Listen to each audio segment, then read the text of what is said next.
So next session, we will have Guoguang from Seagate moderate the creation and innovation session. Guoguang, please tell us, who do you have in your session? Yep, thanks, Chen, for the introduction. Can you guys hear me? Yes, we can hear you. Yep, okay. Yep, welcome everyone to the creation and the innovation session. This session is new for this year. We added this session as there are many Asian Americans working in the high-tech industry in the Twin City area. And today we're thrilled to have 4 distinguished guests here. Like Shane mentioned, we have four guests. We have 2 scientists from Minnesota's very own tech giants and 2 high-tech entrepreneurs. We have Dr. Dongwei Zhu. He's a corporate scientist from 3M. We have Paul Gan, the chairman and CEO of Zurich Medical. It's a cardiovascular device company. We have Dr. Suping Liu, a distinguished scientist at Medtronic, and Dr. Chen Li, the VP of Research at Inspire Medical System. Let's welcome all. Thanks for your time, and especially we're running a little behind schedule, so thank you for your patience. Let's get into it. My first question is to both Dongwei and Suping. You 2 have built an amazing career at 3M and Medtronic. What are the key elements that led to the first success as first-generation Asian Americans? As you know that many Asian Americans working in the high-tech industry, any suggestions or advices that you would like to offer to the younger generations who might just started their career in the corporate America? Let's start from Dongwei. Thanks, Guoguang. I think it's a big question, and I think people say it's better lucky than good. I think I'm really lucky, and as I've never expected, I could become a top scientist at 3M. And looking back, like many new immigrants, I started kind of struggling a little bit to try to get myself assimilated in this new land and established in 3M. So among the careers, I think 3 words probably really helped me, and they are learn, improve, and adapt. Let me explain a little bit of learning, okay? And I paid a lot of attention, try to learn from those who have done very well at 3M. And industrial research and development are very risky and a very complicated process. And it was quite a bit of a long and steep learning curve for anybody, I think, come to a corporate world, and especially for us immigrants from another culture. So learning has become very, very essential, and especially learn from the best around you. And second is improving, how my colleagues talk, write, and present. And that's another challenging for many of us because English is not our native language, and I don't have the natural skill to present. So, but they are so important. So I've been learning, watching how people do this, especially the good ones. And sometimes after their presentation, I will have a meeting with them and separately and try to learn the tricks from them. And the third one I talked about is adapting. How do 3Mers interact with colleagues and the bosses? A positive attitude, a win-win, and a teamwork, all sorts of things. And many of those are culture related. And again, we come from different cultures. So it's quite a bit adapting for us to do to get ourselves into become like I'm at 3M, become a truly 3M. And I think in the previous speaker, Wayne Marine mentioned about the mentors, and it really helps, especially to our immigrants. And I myself forever grateful to 2 now retired top scientists who mentored me. And by the way, I'm paying them back by mentoring the young generations now. Okay, so come back. in summary, learning, improving, and adapting for sure benefited me, and I'm still practicing today. Back to you, Guoguang. Thank you, Dongwei. That's great answers. Learning for the best. And now we're learning from you. Thank you. Sophie, I'd like to get your viewpoint on this same question. I try to echo what Dongwei said is lucky. I guess I'm lucky as well. And that's basically, there's so many people smarter than me, and I just getting today where I am. But I would like to share a couple of things, and the time's short, I'll get quick. This morning, a lot of people talk about engage. I like to emphasize that as well. And engage basically is not a team member, not a join the job. It's basically you have to love the job and consider yourself as a owner of the job, of the group, the company. And in my experience, that is a ticket for you get to the team. And from there, we can build a trust and we can building alignment. That's basic. And without that, it could be really hard to do anything meaningful. So that's one.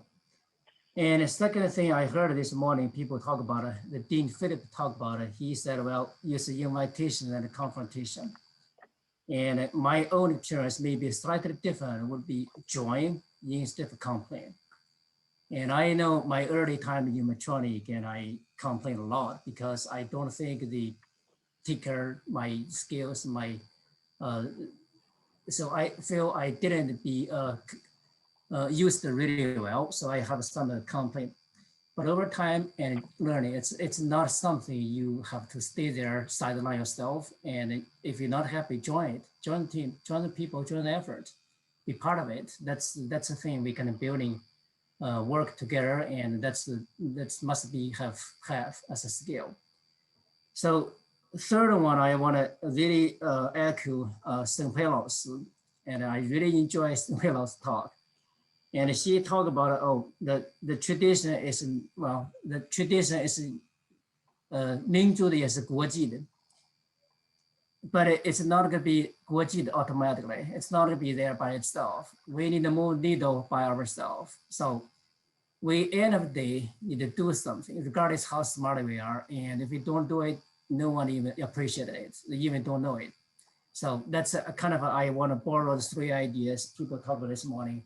And that's really resting in myself. And I would say, technical only won't bring me too much far than I today. And it's a lot of other things very important, and especially people talk about this morning. Thank you. Thank you, Sabine. Now let's switch the gear to Paul and Chen. I have one question for you two as well. You two set up great examples for all the first generation Asian Americans who would like to start their own business in the high-tech industry or any other industry. What are the biggest hurdles in that process, and what are your motivations? Let's start from Paul. Great, thank you, and thank you. Hello, everybody. Thank you for the chance to talk. The biggest hurdle for me was really psychological. It's basically fear. I was scared. But there is a sense of security working for a large corporation, in my case, Medtronic and Stu Medical, Fortune 500 companies. There is the sense of security of good wages, stock options, benefits, and all those things. And the fear of losing those and going to something unknown is fearful. But that was very true from an emotional sense. However, from an intellectual sense, I understand that sense of security is really an illusion. As everybody have experienced in corporate restructuring, you could be a top performer, and suddenly, one day your whole division, your whole group could be gone. So I understand intellectually that sense of security is an illusion. And what drove me, the motivation that caused me to do this is, I think there's 2 parts. One is part of it is ego, and that's just being very honest with you, is I wanted to feel an accomplishment. I want to be able to know that I did something. And in my case, it was using the lowest appropriate level of technology to make medical devices simpler, easier to use, and cheaper. So that's what I wanted to do. And on the second hand, doing this while fulfilling my own ego of achievement, it also fulfilled my need to contribute to the community. Thank you, Paul. Those are great answers. Next one, Trent, want to comment on that? Yes, thank you, Guoguang. Really learned a lot today. The one stood out is actually really be able to participate. So the way I'm going to participate today is actually really share a short personal story. I was a pretty good student that came to America for a master's degree supported by a scholarship. After graduating, I couldn't find a job. It is different from being discriminated, but at the time, I really felt the whole world was probably against me. So I went back to school because I know I could learn. After finishing a PhD, I found a job in Minnesota at a company later become Boston Scientific. So the first hurdle to me is about finding your strengths. It is different for everyone. For me, it's always about be able to learn. Now I also found out I learned it probably from Zhu Dongwei. The second thing is I also learned about obstructive sleep apnea as a scientist in Boston Scientific. More than 50% of 20 million Americans actually could not use their CPAP for treatment. So when the opportunity came along to join a Minnesota startup, this is Inspire Medical Systems, it almost felt like I found the love of my life, almost. I joined Inspire as the chief scientist. We developed the first neurostimulator approved by the FDA. Today, more than 14,000 patients have received Inspire implant for treatment of obstructive sleep apnea. So the first hurdle is to find your strengths. And the second one is find your passion. Once you find it, don't let anything to stop you. Thanks, Jen. Thanks for sharing your wonderful story. Now I have one question for each of you. I'll start from Dongwei. You have more than 30 years of career at 3M. What have motivated you to keep going and working for the same company for so many years? Yeah, Guoguang, do you want to have a very accurate answer? Sure. No, nobody wants me. Yeah, as you know, hey, Yichin just said, it was not easy to find a job and after graduation. So I'm really grateful for 3M giving me this platform and opportunity, to work. And also as a scientist, and just to me, you couldn't find a better company than 3M with such a diversified company, has so many things I can work with.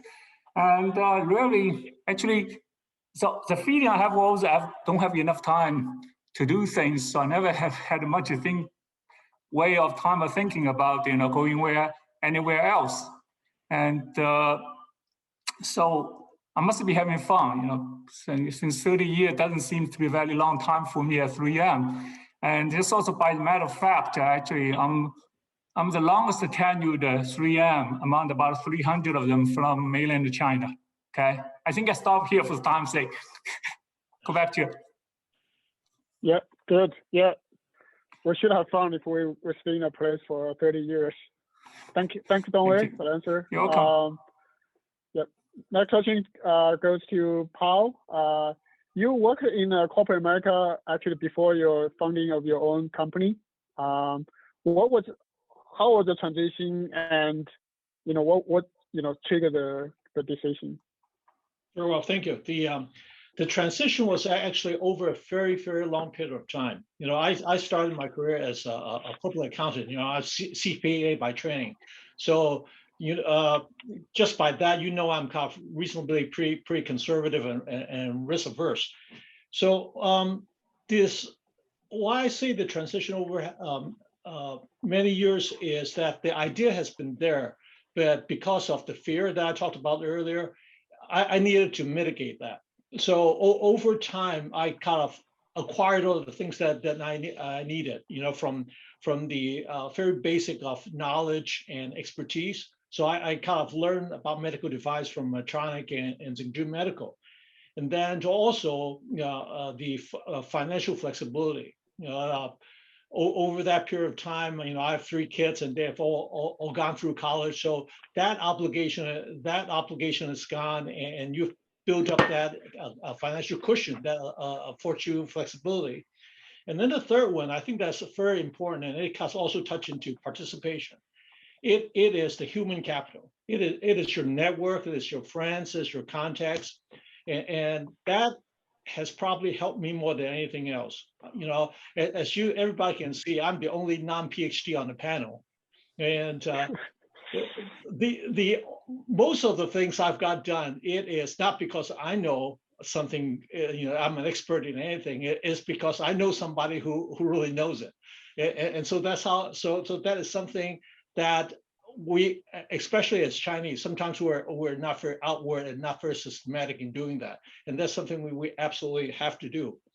And I would tell you what triggered the transition. After I had got myself into a spot to address my risk, is this is at large corporations, there's always a holiday dinner, and this one was a Christmas.